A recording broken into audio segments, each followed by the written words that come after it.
Assalamualaikum warahmatullahi wabarakatuh. Salam Om Swastiastu, Namo Buddhaya, dan salam kebajikan. Perkenalkan, kami dari kelompok 4. Di sini kami akan mempresentasikan tentang manajemen persediaan. Baik, yang pertama ada inventory management. Manajemen persediaan adalah suatu proses merencanakan, mengendalikan, mengawasi jumlah barang yang disimpan suatu perusahaan agar kebutuhan operasionalnya terpenuhi tanpa menimbulkannya biaya berlebih. Persediaan ini meliputi bahan baku, bahan yang berproses, dan barang jadi. Persediaan adalah aset lancar yang berupa barang yang disimpan untuk tujuan tertentu, seperti dijual kembali, digunakan dalam proses produksi, atau untuk mendukung operasional perusahaan. Ini mencakup barang baku, barang setengah jadi, dan barang yang jadi dan siap dijual. Persediaan meliputi sebagai berikut. Meliputi persediaan bahan mentah, persediaan barang dalam proses, persediaan barang jadi atau produk akhir, persediaan bahan-bahan pembantu atau pelengkap, persediaan komponen lain untuk menjadi bagian keluaran produk perusahaan, uang, dan keruangan fisik atau bangunan, peralatan, dan tenaga kerja. Apa saja persediaan itu? Jadi di sini ada 3. Yang pertama ada bahan mentah yang didefinisikan jumlah bahan mentah tersebut dikelola oleh perusahaan akan tergantung pada jumlah pemakaian, jumlah investasi dalam nilai dan persediaan, karakteristik bahan mentah, lead time atau tegang waktu antara saat pemesanan dengan penerimaan barang. Ada juga barang dalam proses yang karakteristiknya suatu bentuk peningkatan penilaian. Penilaiannya tergantung pada nilai bahan baku, biaya tenaga kerja, lamanya tingkat kerumitan dalam proses, yang merupakan komponen persediaan yang tidak liquid.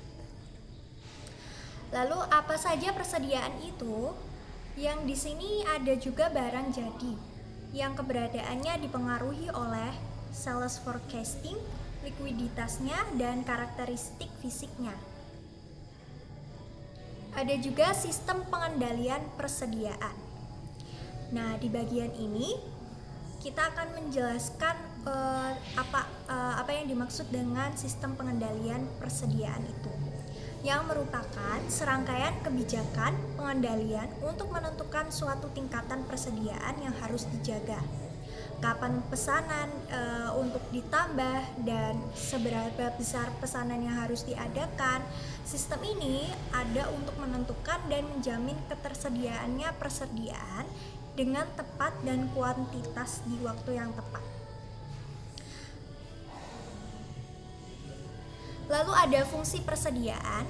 Di sini kita tahu bahwa persediaan juga berfungsi sebagai berikut, yaitu menghilangkan resiko keterlambatan pengiriman, menghilangkan resiko jika material yang dipesan rusak dan harus segera dikembalikan SHG-nya, untuk menghilangkan juga resiko yang terjadi akibat kenaikan harga atau inflasi, untuk menyimpan bahan baku yang bersifat musiman juga masuk pada fungsi persediaan tersebut, mendapatkan keuntungan karena adanya diskon dan memberikan pelayanan kepada pelanggan atau customer satisfaction. Selanjutnya, klasifikasi dalam persediaan.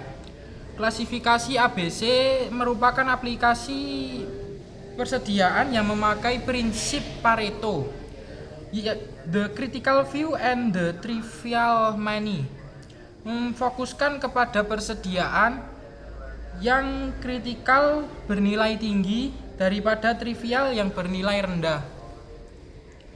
Contohnya, kelas A, nilai volume rupiah yang tinggi mewakili 70-80% dari nilai-nilai total volume rupiah.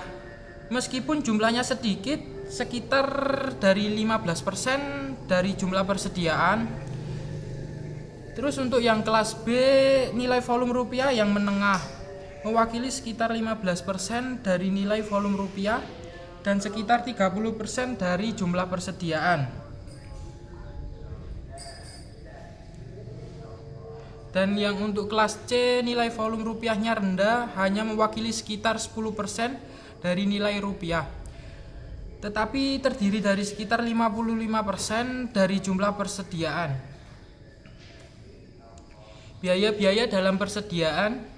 Biaya-biaya dalam persediaan yang pertama yaitu biaya pemesanan, ordering cost, procurement cost, merupakan biaya-biaya yang dikeluarkan sehubungan dengan kegiatan pemesanan bahan barang sejak dari penempatan pemesanan sampai tersedianya barang di gudang. Setup cost untuk menyiapkan mesin-mesin,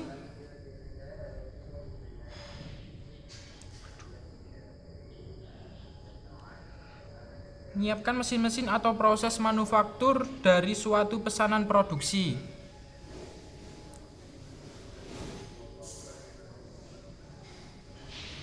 Biaya penyimpanan, carrying cost, holding cost, biaya-biaya yang dikeluarkan akibat diadakannya persediaan barang, persen dari harga barang, rupiah per unit barang, biaya kekurangan persediaan, shortage cost, stock out cost, biaya yang timbul sebagai akibat tidak tersedianya barang pada waktu yang diperlukan.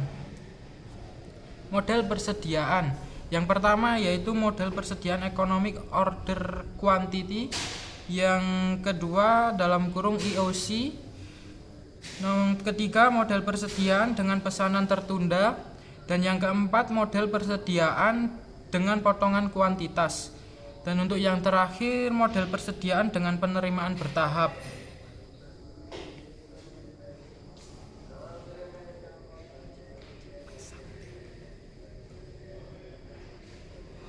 Model persediaan digunakan untuk menentukan kapan pesanan suatu barang dilakukan dan beberapa barang yang dipesan. Model persediaan Economic Order Quantity atau EOQ, jumlah pesanan ekonomis. Asumsi yang digunakan, barang yang dipesan dan disimpan hanya satu macam kebutuhan permintaan. Barang adalah konstan dan diketahui biaya pemesanan dan biaya penyimpanan adalah konstan dan diketahui barang yang dipesan segera dapat tersedia dan tidak ada pesanan tertunda.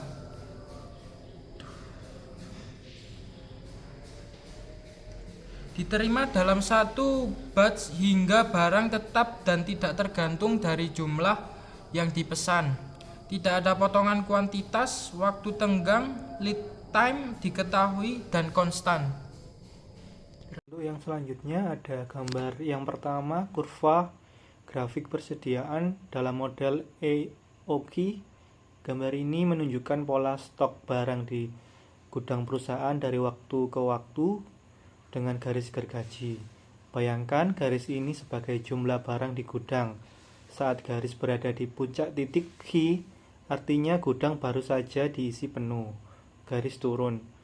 Seiring waktu berjalan ke arah kanan, barang terjual atau dipakai, jadi jumlahnya terus berkurang sampai habis titik nol.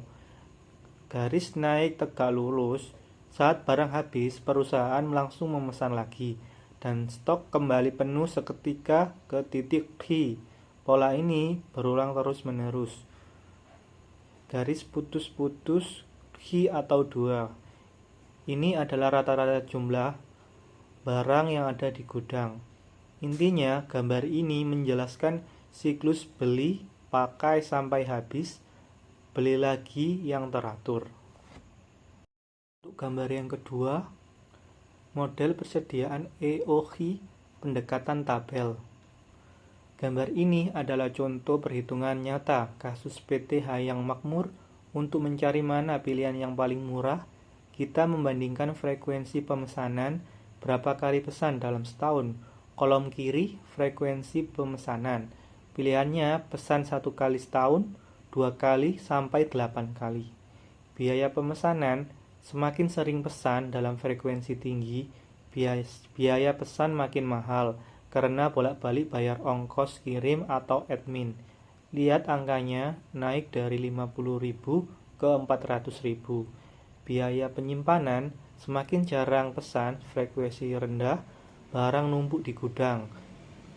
Jadi biaya simpan mahal. Semakin sering pesan, barang di gudang sedikit, biaya simpan jadi murah.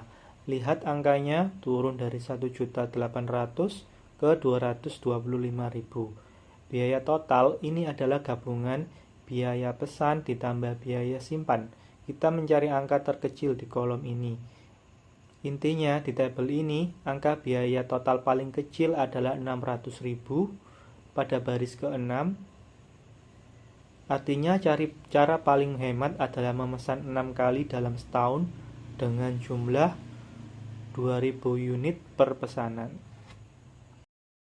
Untuk yang ketiga, gambar 3, model persediaan EOKI pendekatan grafik.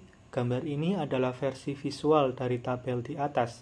Ada 3 garis utama, garis biru dengan kotak biaya pesan. Garisnya naik terus, artinya makin sering pesan ke kanan, biayanya makin mahal. Garis ungu, biaya simpan. Garis turunnya melengkung, artinya makin sering pesan, stok rata-rata makin sedikit, jadi biaya simpan makin murah. Garis biru dengan wajik, biaya total. Ini garis yang paling penting, awalnya tinggi, lalu turun, lalu naik lagi. Intinya, titik paling bawah terendah dari garis biaya total itu adalah titik keseimbangan atau titik paling hemat. Di grafik ini, titik terendah jatuh di angka 6 pada sumbu bawah, frekuensi pesanan. Ini cocok dengan hasil hitungan di tabel sebelumnya. Selanjutnya, sumbu yang pertama, sumbu garis tepi. Sumbu mendatar arah bawah ini adalah jumlah barang yang kita pesan setiap kali order, disebut dengan key quantity.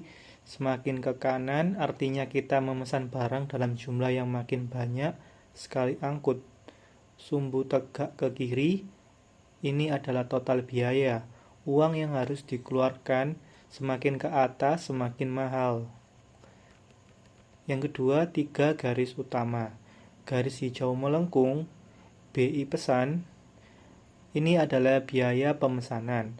Logikanya kalau kamu pesan barang dalam jumlah banyak sekaligus, posisi di kanan kamu jadi jarang memesan.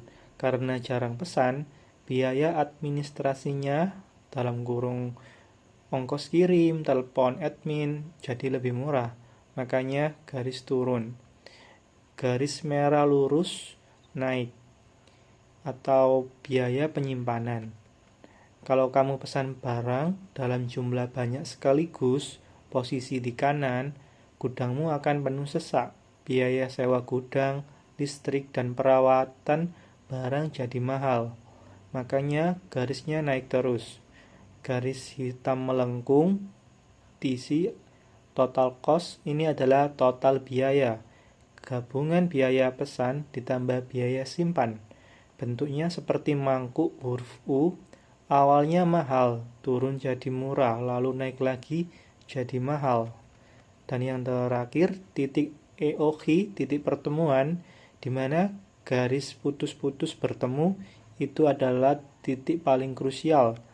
Titik temu, garis hijau, biaya pesan, dan garis merah, biaya simpan, saling berpotongan atau bertabrakan.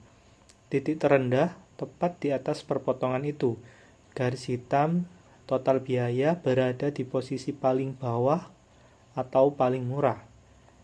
Dengan kesimpulan sederhana, grafik ini seperti jumlah pesanan terbaik EOKI tercapai saat biaya simpan sama besarnya dengan biaya pesan. Kalau pesan terlalu sedikit ke kiri, rugi di ongkos kirim atau sering pesan. Kalau pesan terlalu banyak kanan, rugi di biaya gudang. EOQ adalah titik tengah yang pas di mana pengeluaran perusahaan paling irit.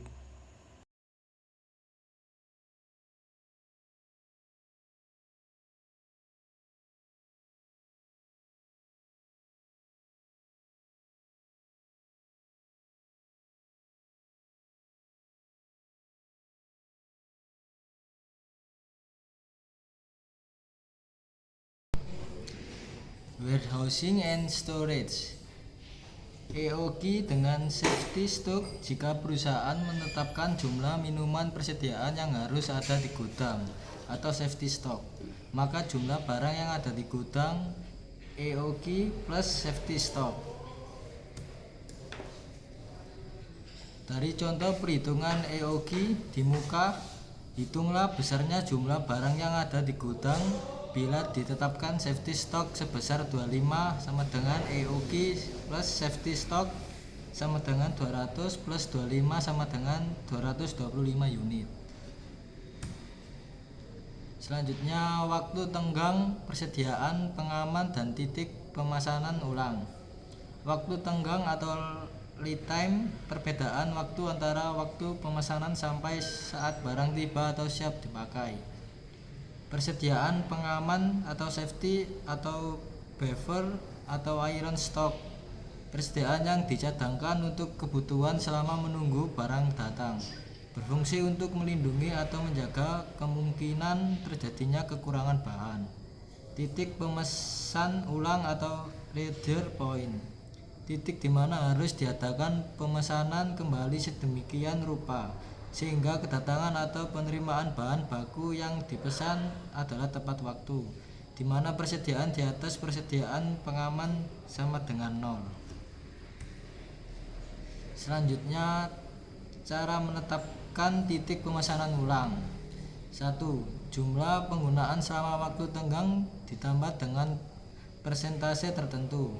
2. Jumlah penggunaan selama waktu tenggang ditambah dengan penggunaan selama periode tertentu sebagai persediaan pengaman dalam bentuk rumus ROP sama dengan D kali L sama dengan SS, di mana ROP sama dengan reorder point atau waktu pemesanan ulang, D sama dengan tingkat kebutuhan per unit waktu, SS sama dengan safety stock, persediaan pengaman, L sama dengan lead time. Contoh, diketahui kebutuhan bahan per minggu adalah 100 unit. Berdasarkan pengalaman, rata-rata waktu tenggang adalah 3 minggu dan persediaan pengaman ditentukan sebesar 20% dari kebutuhan selama waktu tenggang, maka ROP sama dengan 100 kali 3 plus 20%, 100 kali 3 sama dengan 360 unit. Artinya pemesanan kembali perlu dilakukan pada saat tingkat persediaan barang mencapai 300 unit. Selanjutnya, just in time. JIT adalah suatu konsep pengaturan penyediaan bahan baku atau barang agar lebih efisien dan efektif. Dalam persediaan, JIT mengusahakan persediaan diadakan seminimum yang diperlukan untuk menjaga tetap berlangsungnya kegiatan produksi atau tersedia dalam jumlah dan waktu yang tepat pada saat diperlukan. Untuk mencapai persediaan JIT, variabilitas atau masalah yang disebabkan oleh faktor-faktor internal maupun eksternal harus dikurangi. Variabilitas dapat terjadi antara lain karena kesalahan pemasok dalam pengiriman barang, kesalahan operator atau mesin dalam proses pembuatan produk, kesalahan dalam gambar teknis atau desain produk, kesalahan dalam menginterpretasikan keinginan konsumen.